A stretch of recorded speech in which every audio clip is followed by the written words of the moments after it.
तो दर्शकों, आपने देखा कि किस तरीके से कांग्रेस ने एलिगेशन लगाया है कि ईडी या बाकी एजेंसीज जो है फ्रंटल ऑर्गेनाइजेशन है। मैं सीधा साहिल जी के पास पहुंचूंगा। साहिल जी, आपके एक सांसद के पास 351 करोड़ रुपया निकलता है और जो नोट गिनने वाली मशीनें हैं वो भी हाफ जाती हैं। आप किस कैपेसिटी में इल्जामात लगाते हैं, आरोप लगाते हैं भारतीय जनता पार्टी और राष्ट्रीय स्वयंसेवक संघ कि ये फ्रंटल ऑर्गेनाइजेशन एजेंसी जितनी भी हैं ये फ्रंटल ऑर्गेनाइजेशन की तरह उत्तराखंड का है, शिबू सोरेन का, दोनों का, उसका पैसा वहां पड़ा है। मैं दूंगा, इसका जवाब मैं देता हूं कि मैं उससे पहले आपको एक बताना चाहता हूं कि भारतीय जनता पार्टी जो है वो एक राजनीतिक सिद्धांत पर काम करती है। उनका यह है कि झूठ बोलो, बार बार बोलो और तब तक बोलते रहो जब तक वो झूठ सच ना साबित हो जाए। ये इनकी पूरी राजनीतिक विचारधारा का एक राजनीतिक सिद्धांत है। अब मैं आता हूं जरा आपके सवाल पर। आपने कहा कि आपके एक सांसद के घर से 300-350 करोड़ रुपए बरामद हुए, 351 करोड़ रुपए बरामद हुए। विनोद जी, मैं आपको ये बताना चाहता हूं कि उस सांसद का एक तो सबसे बड़ी बात है कि उसका एक राजनीतिक इतिहास है।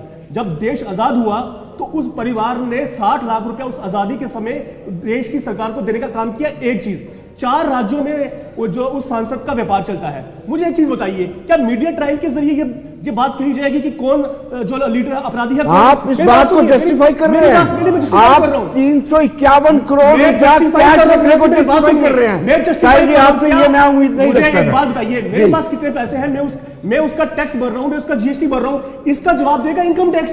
बिल्कुल नहीं कर सकता। इनकम टैक्स ये बताएगा। बैंक में रखो ना, ऐसा है तो बैंक में रखो। घर में रखते कैश है। अरे बाधा रखिए सुनने का। आप तो पार्टी सुन रहे हैं हम लोग, लेकिन आपकी बात का जवाब दे रहा हूँ। जब आपकी अपनी बारी आएगी तब जवाब दीजिएगा। मुझे एक बात बताइए, आप कैश नहीं रख सकते आप। बरामद हुआ, एक दिन प्रधानमंत्री ने ट्वीट कर दिया, उसके बारे में बात की। उसके बाद 2 महीने हो गए, उस केस का स्टेटस क्या है? क्या इनकम टैक्स की तरफ से कोई बात आई? क्या किसी और जो फाइनेंशियल एजेंसीज है उन्होंने कहा कि ये पैसा ब्लैक मनी है? क्या कर रही है 2 महीने से फाइनेंशियल एजेंसियां? इनका ये काम है, सिर्फ मीडिया में 4 दिन आगे प्रधानमंत्री ने ट्वीट कर दिया तो आप क्या किसी के बारे में भी कुछ कह देंगे? अब जरा मैं आता हूं फिर से ईडी का, क्योंकि आज का मुद्दा ईडी है, आज का मुद्दा झारखंड का हमारा एमपी नहीं है। आपका प्रधानमंत्री जी मध्य प्रदेश जाते हैं और वो कहते हैं कि भैया इंडिया गठबंधन इकट्ठा हो गया है और उसमें एक आदमी है अजीत पवार जिसके ऊपर 70,000 करोड़ रुपए के घोटाले का आरोप है। आज वो आदमी कहां है? आज वो आदमी भारतीय जनता पार्टी की सरकार में उप मुख्यमंत्री है। यही पार्टी 2016 से पहले असम जाती है और कहती है कि चिट फंड घोटाले में हम लोग पावर में आएंगे तो ये जो हिमंत विश्व शर्मा है इसको उठा के जेल में डालेंगे। आज वो कहां है? आज वो भारतीय जनता पार्टी का चीफ मिनिस्टर है। यही पार्टी ने कहा, बड़ी अच्छी बात कही, अभी हमारे बड़े बुजुर्ग यहां बैठे हुए हैं, बड़े पुराने नेता हैं, इन्होंने कहा कि बाबा जीतो के जिसने दाने खाए हैं उसको हिसाब देना पड़ेगा। भैया बाबा जीतो के जो दाने हैं उसका असली हिसाब के बारे में अगर आपको पूछना हो तो आपने एमएलसी रहे विक्रम रंधावा से पूछे। उन्होंने बाकायदा प्रेस कॉन्फ्रेंस करके कहा कि जम्मू कश्मीर भ्रष्टाचार का अड्डा बना हुआ है और लूट का सारा पैसा पीएमओ में बैठे हुए किसी की उनका जवाब इन्होंने दे दिया, उसके बाद माफी मांगी। उसके बारे में ये लोग बात नहीं करेंगे। ये लोग देखिए, ये लोग मीडिया को साथ रखे किसी भी नेता के खिलाफ कुछ भी करते हैं, लेकिन जब सत्ता की बारी आती है, जब इन्होंने देखा कि इंडिया टुडे का सर्वे ये कह रहा था कि इंडिया गठबंधन को वहां 30 सीटें मिलने वाली 48 से, तो जिसको भ्रष्टाचारी संसद के पटल में खड़े होकर कह रहे थे उसको ही अपने साथ इन्होंने लेने का काम किया। 155 नेताओं के खिलाफ, विनोद जी मैं आपको बताना चाहता हूं, 155 नेताओं के खिलाफ अपोजिशन की इस समय जांच चल रही है और उन 155 में से 150 नेता जो है वो अपोजिशन पार्टी के हैं। ऐसा क्या हो गया कि भारतीय जनता पार्टी की जितनी सरकारें हैं क्या उसमें कोई एक भी भ्रष्टाचारी नहीं? जिस भ्रष्टाचारी येदियुरप्पा को ईडी ने लोकायुक्त ने उठाकर सीएम से जेल में डाला, इनका चीफ मिनिस्टर भी रहा, आज उनका बेटा उनका प्रदेश अध्यक्ष है। तो इनको जो भारतीय जनता पार्टी के अंदर भ्रष्टाचारी भरे हुए हैं क्योंकि इन्होंने बना दी हुई है एक वॉशिंग मशीन, कांग्रेस से उठाओ। और मुझे बड़ा तरस आता है भारतीय जनता पार्टी के नेताओं के ऊपर, लगता है कि लीडरशिप की बैंकरप्सी है। इतना बड़ा संगठन होने का दावा करते हैं, पूरी दुनिया की सबसे बड़ी पार्टी होने का ये दावा करते हैं, लेकिन फिर भी लोग इनको कांग्रेस से चाहिए। कांग्रेस से हिमंत विश्व शर्मा जाते हैं तो मुख्यमंत्री बनते हैं, कांग्रेस से ज्योतिरादित्य सिंधिया जाते हैं तो केंद्रीय मंत्री बनते हैं, कांग्रेस से अशोक चौहान जाते हैं तो राज्यसभा जाती मिलती है, कांग्रेस से चौधरी लाल सिंह जाते हैं तो यहाँ पे सेंट्रल मिनिस्टर बनते हैं।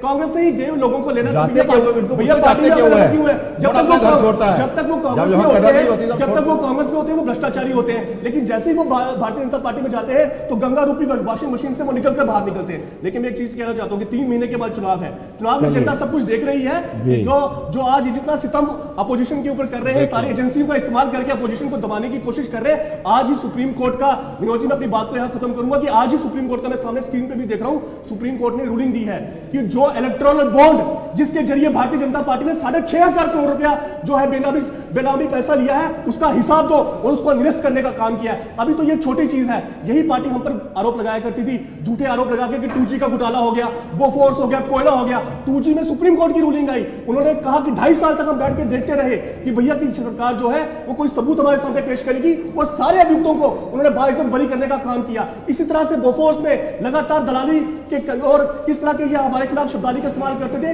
और कोर्ट ने हमें बरी करने का काम किया। हमारा जो फैसला है वो हिंदुस्तान की जनता करेगी, हमारा फैसला जनता जनार्दन करेगी और आने वाले चुनावों में इनको इसका रिजल्ट भी देखने को मिलेगा। चलिए, जनता ने फैसला 2014 और 2019 में सुना दिया था, ये भी लेकिन 24 आप पर संगीन आरोप लग रहे हैं। आप पर संगीन आरोप ये लग रहे हैं कि आप ईडी और बाकी एजेंसीज का इस्तेमाल करके इनके जो बड़े बड़े नेताओं को शामिल कराने का प्रयास करते हैं। शामिल प्रयास करवाए हैं आपने शामिल। पिछले 4 सरकारें तोड़ी है, 411 एमओएल की खरीद फरोख्त की है। नहीं, क्या प्रधानमंत्री के शब्दों की कोई वैल्यू नहीं है चलिए। कि 4 दिन पहले आप संसद में खड़े होकर कहते हैं कि अशोक चौहान चोर है, अशोक चौहान घोटालेबाज है, तो ऐसी क्या मजबूरी पड़ गई कि उस घोटालेबाज को आप अपनी पार्टी में ले रहे हैं? चल आप सुन लीजिए, शायद आप सुन लीजिए लीजिए। आगे बोल रहे हैं कि हमने ये 4 सरकारें तोड़ दी। इन्होंने अपने दौरे हुकूमत में 90 सरकारें तोड़ी है, चुनी हुई सरकारें। इन्होंने क्या बात करनी है? इन्होंने इमरजेंसी लगा दी। जब इंदिरा गांधी को वहां इलाहाबाद हाई कोर्ट ने हटा दिया, प्राइम मिनिस्टर से हटा दिया, क्यों हटाया? चेहराफेरी क्यों हटाया? तो इन्होंने इमरजेंसी लगा दी, सारे नेताओं को अंदर डाल दिया। ये आरएसएस के बाला साहब देवरस ने कहा था, ये बात करेंगे, आरएसएस के बाला साहब देवरस ने जेल में रह के क्यों चिट्ठी लिखी और सपोर्ट किया इमरजेंसी को। मैं चंद्रमोहन जी बड़े पुराने आरएसएस के कार्यकर्ता भी हैं, लोग क्यों जा रहे हैं? हमरा इनके ये बात करेंगे, आपने सपोर्ट किया सर, आपने इमरजेंसी को सपोर्ट किया। अभी मनीष जी बात कर रहे थे अपने यहाँ पे किसानों की बात कर रहे थे। किसानों का आंदोलन है, हमने भी आंदोलन किए, 50 साल अपोजिशन में रहे, हमने हजारों आंदोलन किए, लेकिन हमने ऐसे आंदोलन नहीं किया कि लाल किले पे चढ़ के तिरंगा झंडा उठा के खालिस्तान का झंडा चढ़ा दिया। ये आंदोलन है, आप ऐसे आंदोलन किए। अब क्या कह रहे हैं? मैं आज रात को सुन रहा था टीवी पे, एक किसान नेता बोल रहा था जिन्होंने शासन के ऊपर, पार्लियामेंट के ऊपर अटैक किया है, नीलम कुमारी, और उनको रहा करो, ये हमारी डिमांड है। किसानों की डिमांड जो है वो तो हम सुनने के लिए तैयार है, हमारी पार्टी सुन रही है, हमारे 3 मंत्री सुन रहे हैं, लेकिन ऐसी डिमांडें हैं इनकी, ये किसानों का समर्थन कर रहे हैं, ये इनकी डिमांड है। बाकी भारतीय जनता पार्टी के अंदर भारतीय जनता पार्टी किए गए थे, उन्होंने कोर्ट में लोगों के काम कर रही है, लोगों के काम कर रही है, तभी लोग बोलते रहे, ऐसे थोड़ी बोल देते हैं। कांग्रेस का बोलते रहे। विपक्ष का मैं अगर बात करें, मैं अगर बात करूं राजीव गांधी की, इनके प्राइम मिनिस्टर थे, मैं 1 रुपया भेजता हूं जनता के पास, 10 पैसे पहुंचते हैं। मैंने सुना है परेड के अंदर के, और कोशिश करूंगा 15 पैसे पहुंचे। कहां जाते थे 85 पैसे?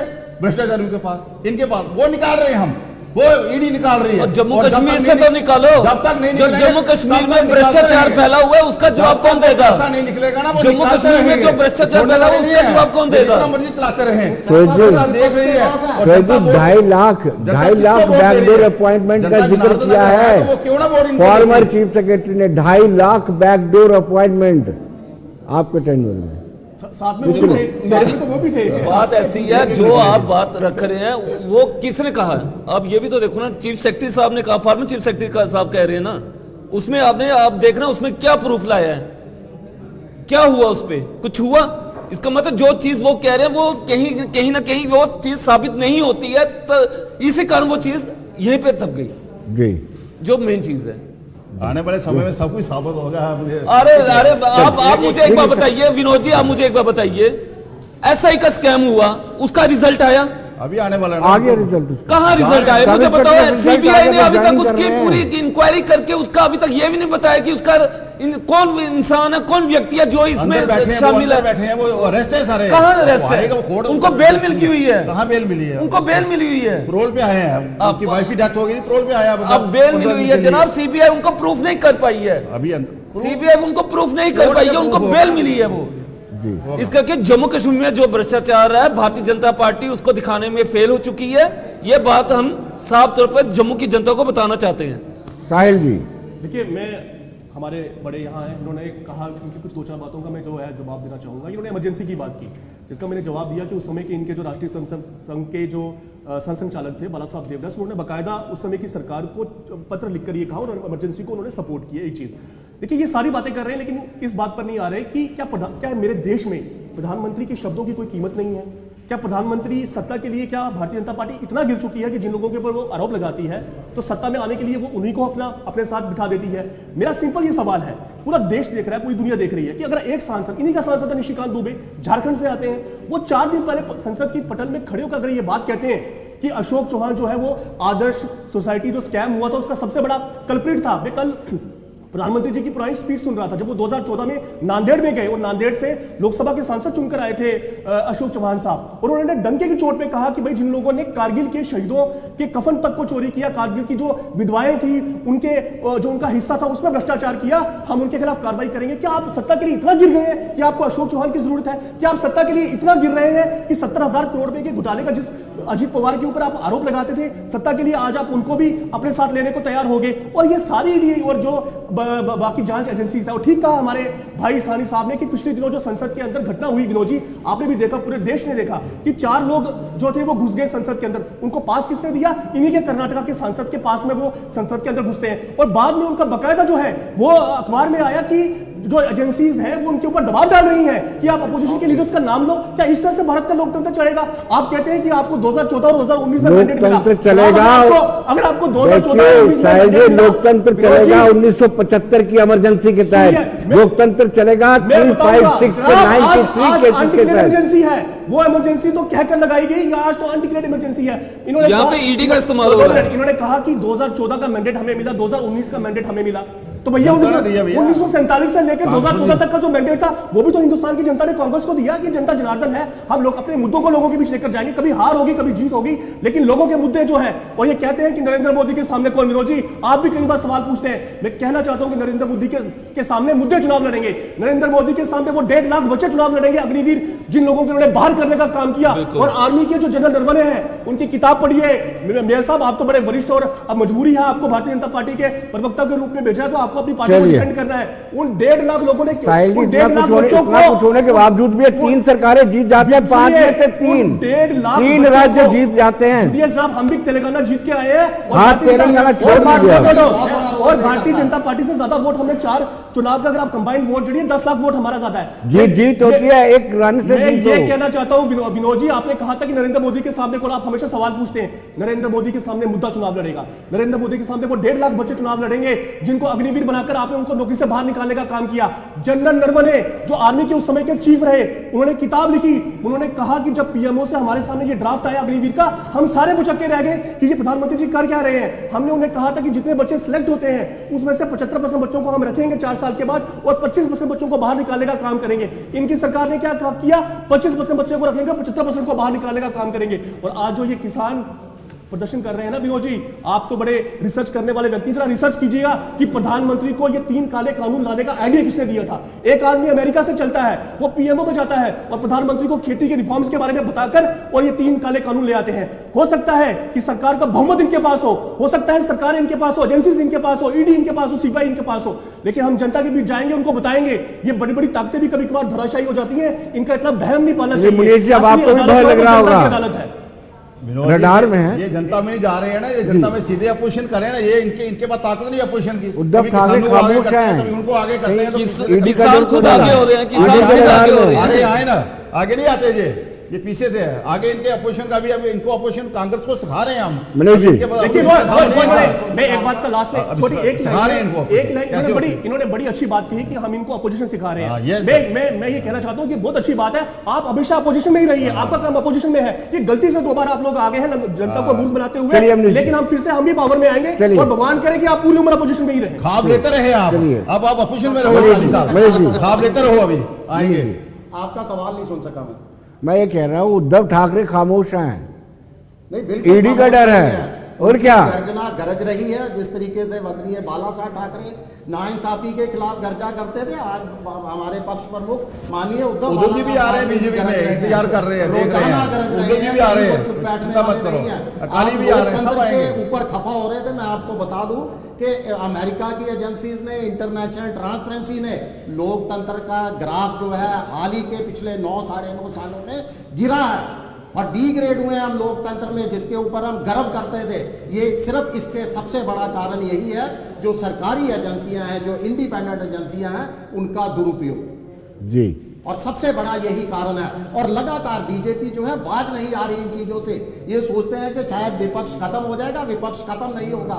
आप बार बार पूछ रहे थे कि यही के मोदी जी के सामने कौन चेहरा, मोदी जी के सामने 140 करोड़ जनता, उनके मुद्दे, उनकी बेरोजगारी, उनकी महंगाई और इनका जो है वो तानाशाही रवैया, ये लड़ेगा और यही चुनाव जीतेगा। आप देखिए महाराष्ट्र के अंदर इनके पास दम नहीं है। जम्मू कश्मीर ये जो आप मुद्दे बता रहे हैं इनके सामने, महाराष्ट्र के नगर निगम, ये जो मुद्दे आप बता रहे हैं चुनाव नहीं करवा पा रहे, वो बड़े इलेक्शन मैनेजर एक्सपर्ट हैं।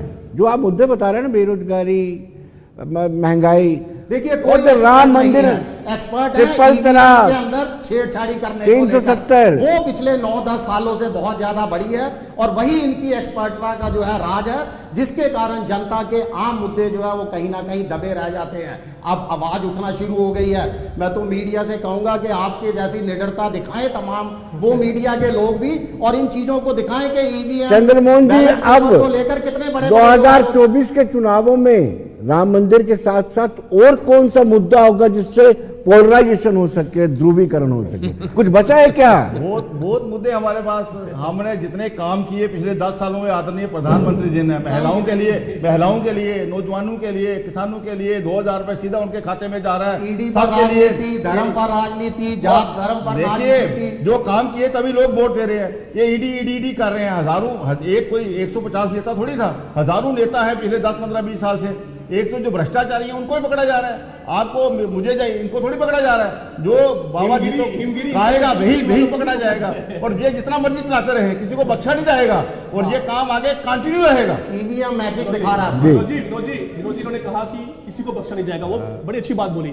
किसी को बख्शा नहीं जाएगा, जैसे वो भारतीय जनता पार्टी में आ जाएगा फिर उसको जो है वो बख्श नहीं जाएगा। मुझे इनकी बात पे एक बात याद आई कि मैं जो महाराष्ट्र के ही एक सांसद का बयान में खत्म करूंगा। महाराष्ट्र के एक सांसद का बयान सुन रहा था, उसने कहा मैं अब रात को आराम से सोता हूं। तो लोगों ने पूछा कि भाई क्यों? उसने कहा मैंने बीजेपी ज्वाइन कर ली है और अब मुझे ईडी और सीआईडी जो बाकी एजेंसीज हैं उनका कोई मुझे डर नहीं है। चंद्रमोहन जी, इस तरह के मीम्स और रील्स भी बन रही हैं। इस तरह के मीम्स और क्यों छोड़ के जा रहे हैं? चंद्रमोहन जी, इस तरह के वहां सरवाई नहीं है उनकी, वो एक ही, क्योंकि आपको डर है, सत्ता का इतना लोभ है आप लोगों को कि आप किसी भी कीमत में सत्ता में बने रहना चाहते हैं। इस तरह के मीम्स बन रहे हैं। जब अमित शाह बिहार के अंदर जाकर कहते हैं कि हमने अपने दरवाजे नीतीश कुमार के लिए बंद कर दिए, तो आपको शर्म नहीं आती? जो कैपेबिलिटी वाले हैं ना, उनको वहां जगह नहीं है। जो नलाई लोगों को जगह मिलती तब लोग छोड़ के आ रहे हैं। आने वाले समय में और आएंगे, और आ रहे हैं। चंद्रमोहन जी, जो मीम्स बन रहे हैं कि फोन आता है, भाई साहब मैं ईडी से बोल रहा हूं, तो कहते हैं नहीं मैंने तो कल की ज्वाइन कर लिया। अच्छा, गलती से फोन कट जाता है। इस तरह के जो देखो, इस तरह से तंज जब कसे जाते हैं तो कहीं ना कहीं बात निकलेगी तो फिर दूर तलक जाएगी। मैं कहता हूँ बात में बेशक जितनी मर्जी निकले, जो होता रहे, लेकिन भ्रष्टाचारी को नहीं बख्शा जाएगा। भ्रष्टाचारी को आगे भी भुगतना पड़ेगा। जो लूटा है इस देश का वो लुटाना पड़ेगा। आने वाला ऐसे समय और आएगा, जनता सब देख रही है। इनके 50 साल की हुकूमत में पटवारी और ईडी की क्रेडिबिलिटी खत्म कर दी। आज ईडी के संबंध से विपक्ष डरता ही नहीं है, कोई नेता डरता नहीं। अब इनकी सीबीआई बैंक संबंध हो जाते हैं, लोग पेश ही नहीं होते। पटवारी को पकड़ती थी, क्लर्क को पकड़ती थी, उसके बेचारे का कसूर क्या? तो जो महीने लेते थे ऊपर तक जाते थे। देखिए कौन पार्टी, ऊपर से हमने स्टार्ट किया, ऊपर से नीचे आ रहे हैं। विनोद जी, मुझे बड़ी हैरानगी हुई कि कौन पार्टी भ्रष्टाचार की बात कर रही है। जिस पार्टी का राष्ट्रीय अध्यक्ष बंगारू लक्ष्मण कैमरे पर रिश्वत लेते हुए पकड़ा गया, ये वो पार्टी भ्रष्टाचार की बाकी पार्टियों को सीधे हटा दिया था हमने। वो पकड़ा जाएगा उसको हटा देंगे। और उसके बाद अगर आप देखें कि हमारे ऊपर कितने आरोप लगा दिए, मुझे बताइए कि पिछले 10 साल में क्या एक भी आरोप आप कांग्रेस पार्टी के नेताओं के खिलाफ साबित कर पाए हैं? आप कुछ मत कीजिए। आज जम्मू कश्मीर ये कहते हैं कि ईडी एक स्वतंत्र एजेंसी है, ईडी या बाकी जो एजेंसी है वो इंडिपेंडेंट है और वो इंडिपेंडेंटली ढंग से काम कर रही है। मैं कहता हूं यहां पे एक हिमगिरी इंफ्रास्ट्रक्चर लिमिटेड नाम की एक चिड़िया बड़ी हवा में उड़ रही है और उसके नाम पे बड़ा बैंकों से पैसा उठाया गया। सिंपल सी एक जो है, आप तो बड़े क्लीन, देखिए इनका भी कार्यकाल रहा, हम कहते हैं कि इनके कार्यकाल बड़ा अच्छा रहा, बड़े ईमानदार व्यक्ति हैं। आप भी अपनी तरफ से दायर कर दीजिए कि ये हिमगिरी इंफ्रास्ट्रक्चर लिमिटेड नाम की चिड़िया क्या है, दूध का दूध और पानी का पानी हो जाएगा। सोहेल जी, आपके लोग पार्टी को छोड़ करके बीजेपी का दामन थाम रहे हैं, क्या उनको भी ईडी का डर है क्या? मैं समझा नहीं बात। आपके नेता बीजेपी का दामन थाम रहे हैं, क्या उनको भी ईडी का डर है? देखो बात वो लंबे समय से आपके साथ रहे। देखो बात ऐसी है, ये डेमोक्रेसी है, किसी को कहीं भी जाने का हक ये है, बात उसमें नहीं है। उसमें उसमें मैं किसी सहमत को हूं इनसे। उसमें किसी को कोई दो राय नहीं है। जहां तक ईडी की बात है, ईडी का ये देखो बात ऐसी है, कश्मीर में हालात खराब हैं, कश्मीर में जनता को ईडी से डराया जा रहा है, उनको धमकाया जा रहा है, वहां पे जनता बाहर नहीं निकल पा रही है। जम्मू में भ्रष्टाचार फैल रहा है, जम्मू में भ्रष्टाचार फैल रहा है, लेकिन वहां पे ईडी जा नहीं रही है। माइनिंग में चले जाओ, माइनिंग में भ्रष्टाचार हो रहा है, लेकिन वहां ईडी नहीं जा पा रही है। इतना बड़े पूर्व एमएलसी ने इतना बड़ा प्रेस कॉन्फ्रेंस उसका करके जवाब दे दिया ना, बार बार लेकिन ईडी को उसको बार बार इन्वॉल्व करना, ईडी को जाना चाहिए था ना वहां घर में पे, ही चोरी की, घर में ही माफी मांगी, घर में ही ईडी सहमति को बन के जाना काम चाहिए किया। था वहां पे, वो जहां वहां पे जा नहीं पाई। सो कहने का मतलब ये है, ईडी बना है सिर्फ गरीब लोगों के लिए, गरीब जनता के लिए, लोगों को तंग करने के लिए ये ईडी बना हुआ है, खासकर भारतीय जनता पार्टी की तरफ से। जी सोई जी कह रहे हैं वहां पे बीजेपी से कश्मीर सहमत में नहीं है। शिंदे के पूरा कार्य पूरा प्रणाली से हिंदुस्तान सहमत नहीं। पूरा हिंदुस्तान है, कश्मीर में टूरिज्म आ रहा है और वहां शांति हुई वो है। तो अगर बात वो आप फिगर बताएंगे 6.11 करोड़ रुपया, 2.11 करोड़, यानी 2 करोड़ 11 लाख टूरिस्ट आए थे। अब ये आंकड़े दिखा करके क्या साबित करना चाहते हैं कि जम्मू कश्मीर में अमन आ गया है? अगर अमन आ गया है तो चुनाव तो ये करवाइए। लोग क्यों कोर्ट के माध्यम से हमें गुहार स्टेट लगा रहे हैं कि दीजिए। चुनाव करवा दीजिए? स्टेटहुड दे दीजिए, क्या अभी दिक्कत है? अभी पार्लियामेंट के चुनाव हैं, उसके साथ ही विधानसभा के चुनाव होंगे, लोकल बॉडी के चुनाव 2014 में लास्ट लोकसभा चुनाव हुए थे यहाँ पे। अभी सब चुनाव 2018 में सरकार भंग की गई थी, 2014 में चुनाव हुए थे, 10 साल हो गए बिना चुनाव हुए। तो लोग तो जवाब करेंगे, लोग उंगली भी उठाएंगे, जवाबदेही भी लेंगे आपसे। करप्शन के अगर लोकल बॉडीज की बात करें, ओबीसी को इन्होंने आज तक रिजर्वेशन नहीं जी। दी और आज रिजर्वेशन दी है उनको, बहुत जल्द उनको आज डिलिमिटेशन 17 तक उन्होंने रिजर्वेशन आपको मांगे भी हैं। आखिरले साल जैसे ही याद आएगा आया, उनको पहले रिजर्वेशन 9 साल की याद देंगे, आई। लोकल बॉडी के चुनाव हो जाएंगे और हमने कराए लोकल बॉडी के चुनाव। अगर ये 27 कांग्रेस की बात करें, 27 साल के बाद 2005 में लोकल बॉडी के चुनाव हुए थे, 27 साल के बाद, उसके बाद 13 साल के बाद चुनाव हुए। अगर इनकी बात करें, ये चुनाव कराने वाले होते तो हर 5 साल के बाद कराते। हमने 73-74 अमेंडमेंट पहली बार देश में कब की लगी है, और हमने अभी 2018 के बाद आके 73-74 अमेंडमेंट जम्मू कश्मीर में लागू की। आज इतने कानून, इनको बड़े डेमोक्रेसी की दुहाई ये लोग देते हैं, लेकिन सिर्फ वो होता है ना, हाथी के नाम दिखाने को और खाने को और ऐसा जम्मू अब हम साहिल जी के पास जाएंगे। रहा। अब 370 हटने के बाद, 35 हटने के बाद जम्मू कश्मीर आज आजाद हुआ है, आज आजाद हुआ है, ये मैं कहता हूँ। अब हम साहिल जी के पास जाएंगे, लेकिन एक छोटे से ब्रेक के बाद, और साथ साथ में ये भी जानना चाहेंगे साहिल जी कि पंडित नेहरू ने राष्ट्रीय स्वयंसेवक संघ को गणतंत्र दिवस की परेड में शामिल होने का मौका, लेकिन एक छोटे से ब्रेक के बाद।